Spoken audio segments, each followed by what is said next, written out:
the Welsh dream or nightmare? Ah, Wales, land of rolling hills, dramatic coastlines, and sheep outnumbering people. It's enough to make anyone crave a simpler life, a break from the urban grind. In 2012, I, like many before me, was lured by the siren song of the Welsh countryside. I envisioned cozy pubs, charming villages, and a slower pace of life. And for a while, it was just that, a blissful honeymoon period where every day felt like a holiday.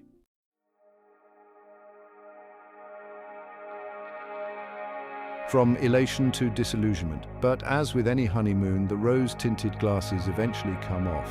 The charm of the quaint began to wear thin as the realities of life in North Wales set in. The rain, for one, became a constant companion. Then there were the challenges of navigating the local infrastructure, or lack thereof. And let's not even get started on the internet speeds.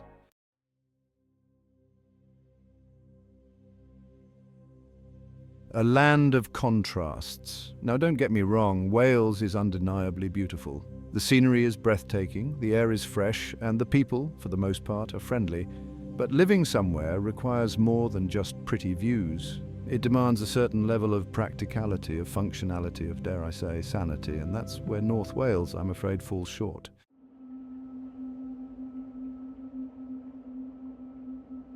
The dark side of the moon. This isn't meant to be a scathing review, a complete takedown of an entire nation. Consider it a public service announcement, a word of caution for anyone considering making the move. Because behind the idyllic facade, there lies a darker, more frustrating side to life in North Wales. And trust me, you'll want to be prepared.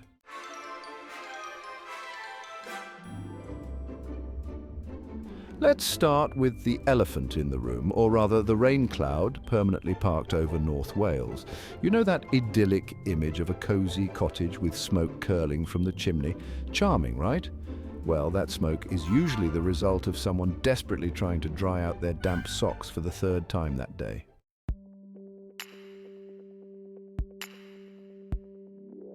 And don't be fooled by the calendar. Summer, as a concept, barely exists here.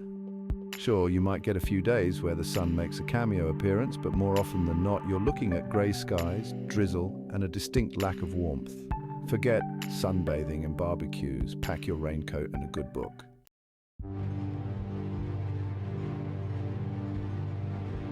As if the relentless rain wasn't enough, let's talk about the wind. It howls through the valleys, whips across the mountains, and has a knack for turning even the sturdiest umbrella inside out. Hair in your face kind of wind, kind that makes you question your life choices.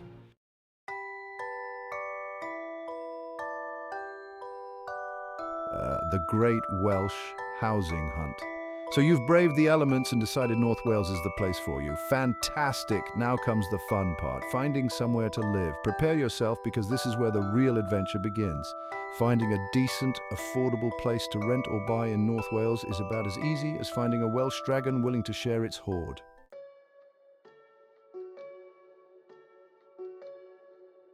Landlords from the Twilight Zone.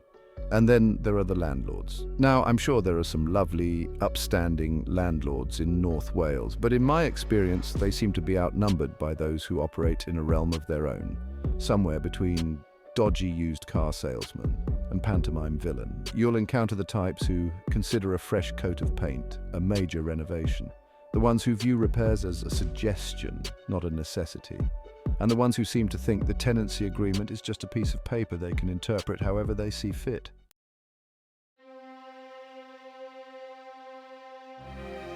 Priced out and pushed out. But here's the real kicker. The housing shortage isn't just down to a lack of properties. Oh no, it's far more complex than that. You see, North Wales has become a prime target for wealthy buyers from big cities looking for their slice of rural paradise. They swoop in with their big city salaries, snapping up properties left, right, and centre.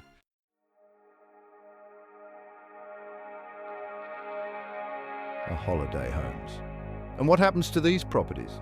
Well, many are transformed into holiday homes, sitting empty for most of the year or rented out only during season.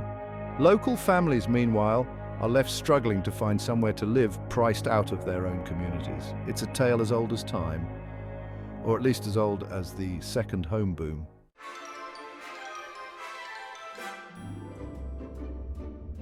Right, let's talk technology, or the lack thereof. Because stepping into North Wales can feel a bit like stepping back in time. Specifically, back to a time before high-speed internet, reliable mobile service, and the ability to stream a movie without wanting to hurl your router out the window.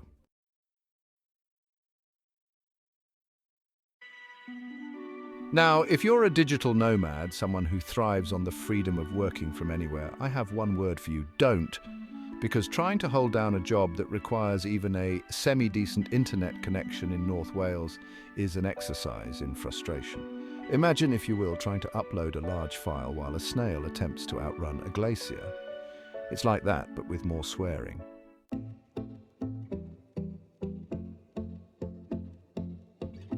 Mobile phone misery. And let's not forget about mobile phone coverage. Those colourful maps the providers love to show off, the ones that make it look like North Wales is bathed in a glorious 5G glow. Yeah, those are about as accurate as a weather forecast, predicting sunshine and rainbows. Step outside the main towns and cities and you're basically venturing into a signal black hole.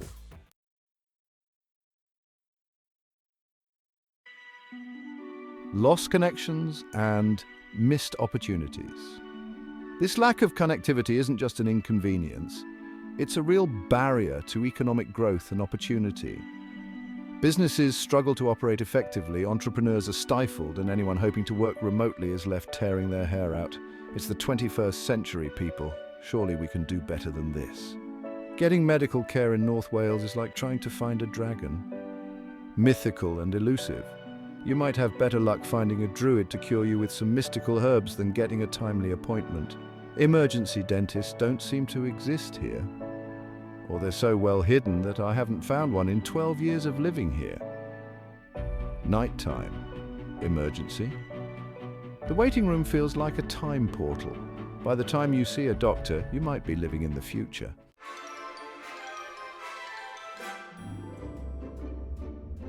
The job desert. So you found yourself a place to live in North Wales, battling against the elements and questionable landlords. Congratulations. Now let's talk about finding a job, because unless you're a sheep shearer, a mountain rescue expert, or have a particular fondness for serving pints to tourists, your options might be more limited than a vegan menu at a steakhouse.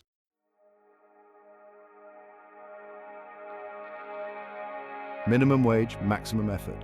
The job market in North Wales can feel a bit like a time capsule from the 1980s. Low-paying, seasonal work is the order of the day. Think hotels, restaurants, gift shops, and the occasional sheep-related enterprise. Ambition and career progression. Those are mythical creatures more elusive than the aforementioned Welsh dragon.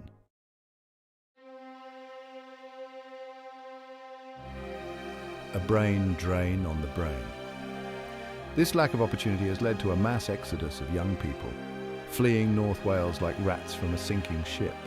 They head for the bright lights and bigger paychecks of the cities, leaving behind an aging population and a dwindling pool of talent. It's a classic case of brain drain, and it's a real shame.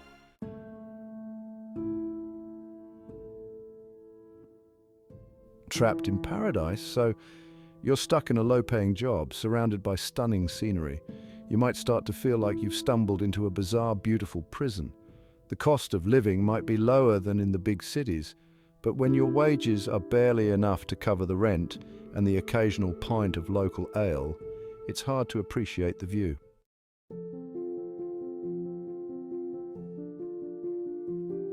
The great outdoors, and not much else. Right, you've battled the housing market, found a job that pays slightly more than a goat herder, and managed to send an email without a carrier pigeon. So what's next on the agenda? Leisure activities, of course. Now I know what you're thinking. North Wales is full of stunning scenery, perfect for hiking, biking and communing with nature, and you'd be right, to a point.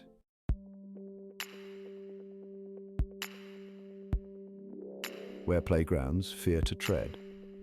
But what if you're not a hardcore outdoors enthusiast? What if you fancy a bit of variety in your downtime? Well, that's where North Wales throws you a bit of a curveball. Parks are few and far between, playgrounds seem to be a forgotten concept, and don't even get me started on the lack of decent coffee shops. Yes, you can find cafe, but surely they're so far away from being decent being situated in someone's living room.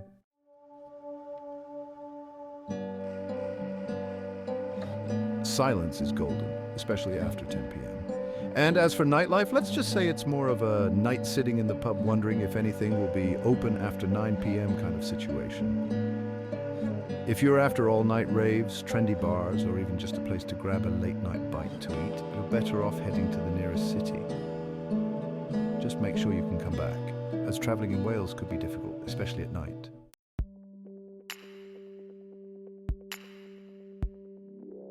A cultural desert? Now, I'm not saying there's absolutely nothing to do in North Wales. There are castles, museums, and the occasional festival. But you might find yourself driving for hours, battling narrow roads and confused sheep just to find a decent art gallery or a live music venue. And don't even think about finding a decent independent cinema.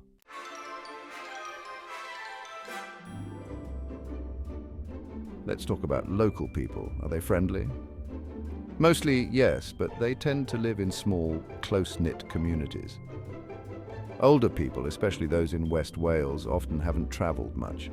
Some have never visited another country or even nearby cities like Liverpool or Manchester, and they may have had little to no contact with foreigners, so while everyone might smile at you on the road, don't be surprised if, on a few occasions, when someone hears a different accent, tells you to go back to your country, or if they refuse to travel with a foreign taxi driver. This isn't just my personal experience, but also that of my friends, family, and many travelers I've spoken to.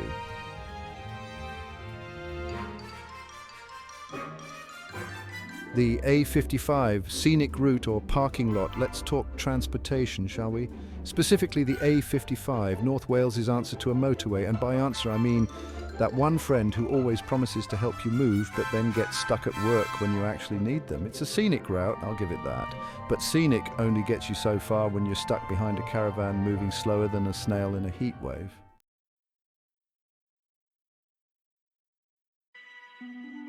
Summer of congestion.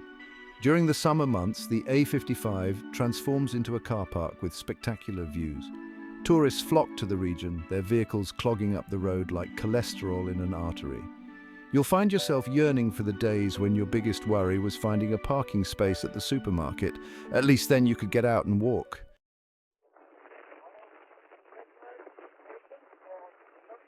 Now, you might be thinking, no problem, I'll just take public transport. Ah, bless your optimistic soul. Public transport in North Wales exists in a quantum state of both being there and not being there at the same time. Buses follow their own internal logic, often appearing at random intervals or simply not showing up at all.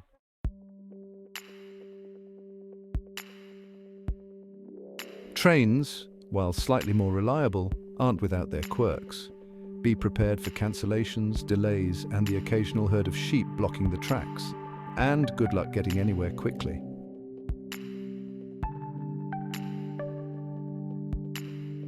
Are you still thinking in a big city mindset? The first thing is taxi or Uber. I hate to disappoint you, but Uber doesn't exist in North Wales. And taxi, well, good luck with those. It's almost impossible to get one on the spot, and they're always unavailable in the evenings and on weekends. So, welcome to the reality of North Wales.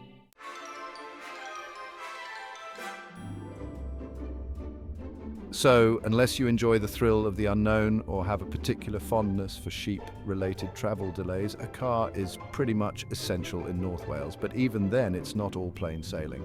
Be prepared for narrow country lanes, blind corners, and the occasional tractor trundling along at a snail's pace.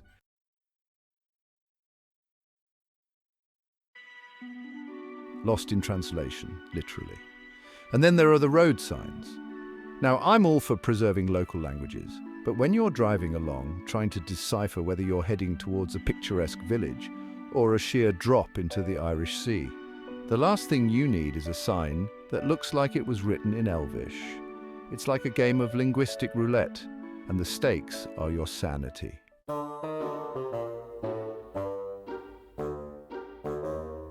The 20 miles per hour maze, and just when you thought navigating the roads couldn't get any more challenging, let's talk about the 20 miles per hour speed limit. Yes, you read that right, 20 miles per hour. Apparently this was implemented in the name of safety, but I suspect it's just a cunning plan to make older drivers appreciate the scenery at a snail's pace.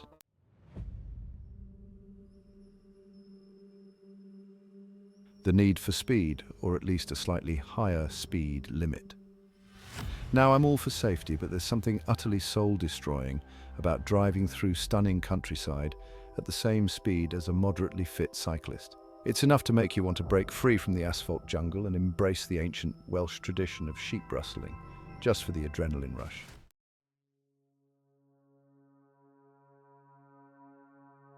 So there you have it, a glimpse behind the postcard-perfect facade of North Wales.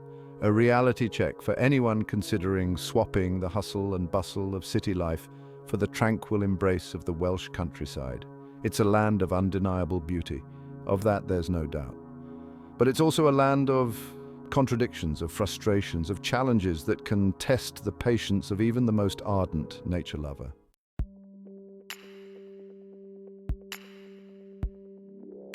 Or is it? Is it all bad? Of course not.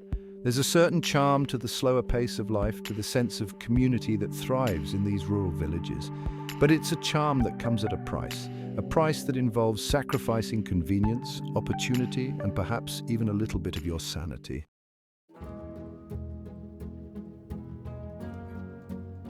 But wait, there's more. This isn't the end of the story.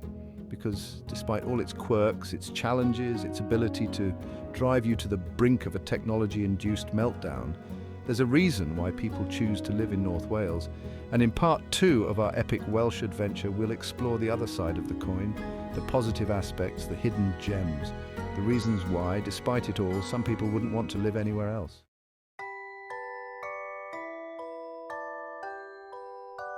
So, is North Wales a dream destination or a nightmare waiting to happen? The answer, my friends, is a bit more complicated than a simple yes or no. It all depends on what you're looking for in life, what you're willing to compromise on, and perhaps most importantly, your tolerance for sheep-related traffic jams. Stay tuned for the thrilling conclusion.